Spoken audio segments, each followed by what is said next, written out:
একটা एग्जांपल দেই, অন্য জায়গায় যাচ্ছে দেখেন। ইবলিস কি কম জ্ঞানী ছিল? সে কি কম ইবাদত করেছে আল্লাহ? ইবাদতের ক্ষেত্রে, জ্ঞানের ক্ষেত্রে সে তো অতুলনীয় হয়ে আছে। প্রচুর ইবাদত করেছে, প্রচুর জ্ঞানী। এই মহাবিশ্ব সম্পর্কেও জ্ঞান আছে না তার?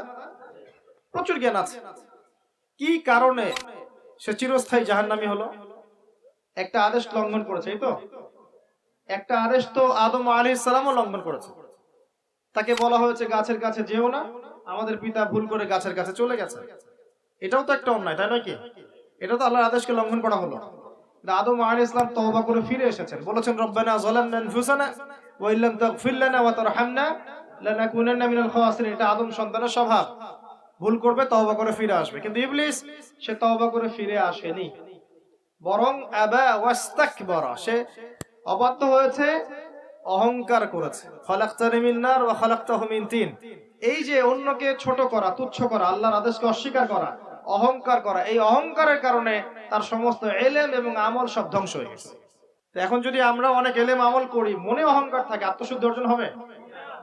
আত্মশুদ্ধি সবচেয়ে ইম্পর্টেন্ট জিনিস। আমি একটা বই সাজেস্ট করছি, বইটা আমি পড়ছি, কিন্তু আমার পড়ার পরে আমার আসলে পিপাসা মেটেনি এখনো।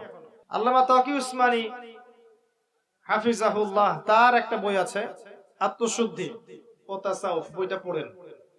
বইটা পড়লে আপনার কাছে মনে হবে যে বইটা আপনার জন্য লেখা হয়েছে। বইটা পড়ছিলাম আর মনে হচ্ছিল যে বইটা আমার জন্য লেখা হয়েছে। মনে হয় বইটার প্রতিটা ওয়ার্ড আমাকেই বলা হচ্ছে।